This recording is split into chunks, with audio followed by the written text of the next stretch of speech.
Let me first thank you, our virtual audience, on behalf of the Asian Bureau of Finance and Economics Research, the National University of Singapore Business School, the University of Chicago, Booth School of Business, and the Monetary Authority of Singapore for participating in the 7th Asian Monetary Policy Forum. 2020 has been an extraordinarily challenging year for all of us.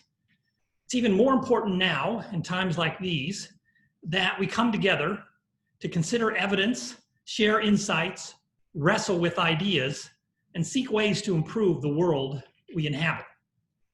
This forum focuses on policy issues that are especially relevant for central banks and monetary policymakers in Asia.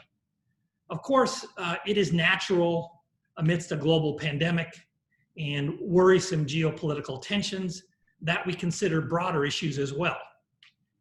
If you have not yet watched the video presentations prepared for this forum, let me give you a small taste of what you will find and hopefully tempt you to watch them. In his welcoming remarks, Edward Robinson reminds us just how rapidly the economic outlook deteriorated as the pandemic advanced.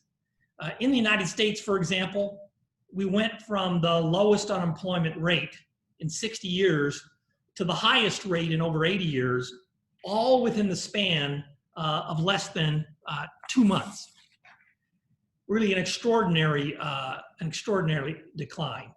In her remarks, Gita Gopinath presents a highly informative assessment of current economic conditions and near-term prospects. She discusses the unusual character of the COVID-19 shock, lays out reasons for concern about the global recovery path, and explains why many countries in Asia have fared relatively well. She observes that exchange rate depreciations among emerging market and developing economies have been modest relative to the scale of the pandemic shock. And in this regard, she notes that central bank swap lines have played a salutary role. This is an example of constructive international cooperation. After describing the economic landscape, Gita turns to policy issues that we all need to consider as our economies reopen. There is much food for thought here, and I encourage you to listen to what she has to say. In his speech, Adam Posen considers the challenges of global cooperation in detail. Like Gita, he sees successful cooperation in the monetary sphere.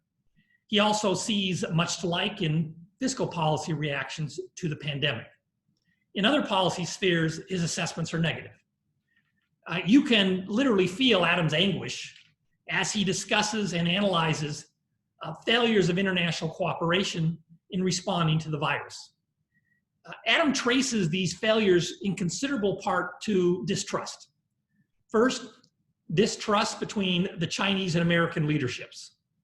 Second, and to a lesser extent, distrust between the EU and other liberal-minded governments on the one hand, and the Chinese government on the other. Third, rising international distrust of the United States under President Trump. Adam summarizes this last point using a German phrase that sticks to the mind. For decades after World War II, Adam explains, you could count on the United States, im Großen und Ganzen, largely and overall, to mostly do the right thing most of the time. And here I will use my own words, in securing and supporting the liberal international system under which we saw tremendous human development in most of the world. Adam also has ideas about how to lessen distrust and improve international cooperation to our mutual benefit. I encourage you to take a listen. This year's commissioned paper, prepared for the Asian Monetary Policy Forum, was prepared by Markus Brunnermeier, Sebastian Merkel, and Yuli Sanikov. Markus presented the paper in the form of an insightful video lecture, a medium of which he's a master. Viral Acharya and Frank Smets prepared written comments, and Bernard Jung engaged Markus in a dialogue about the paper. In his video lecture, Markus focuses on the crucial role of safe assets in the financial system. He identifies conditions that support the supply of safe assets, distinguishes usefully between foreign and domestic safe assets, and explains how safe assets can go wobbly and lose their safe asset status. He uses his analysis to provide an integrated framework for thinking about monetary policy, exchange rate policy, capital controls, and macroprudential policies. As Markus stresses, negative shocks, including but not limited to the coronavirus pandemic, can cause large, abrupt shifts in demand away from domestic assets to safe assets issued by the United States and a small number of other safe haven countries. This type of portfolio demand shift triggers large capital outflows and currency depreciations in emerging market and developing economies, presenting enormous challenges to their policymakers. Now, Markus does not stop with diagnosis. He and his co-authors also propose a new way in which emerging market and developing economies might rechannel the suddenly heightened demand for safe assets in an inward direction, relieving pressures on the domestic exchange rate and domestic inflation, and in that way mitigating the severity of the challenges facing domestic policymakers. Now, in his conversation with Markus, Bernard probes more deeply into this policy proposal and several other aspects of Markus's policy framework. It's a fascinating dialogue, and I encourage you to tune in.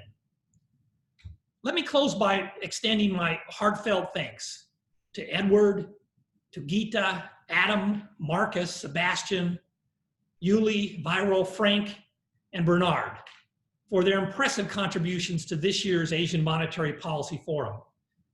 Your willingness to soldier on during these challenging times is an inspiration to all of us, and we are extremely grateful. I would also like to separately thank my Asian Monetary Policy Forum co-organizers, Bernard Jung and Edward Robinson.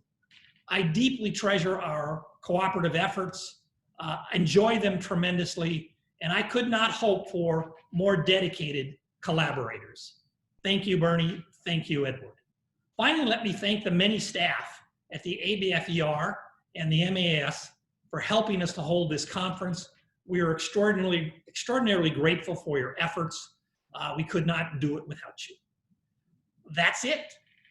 We look forward to seeing many of you in person at next year's Asian Monetary Policy Forum. Be well, be safe. Bye for now.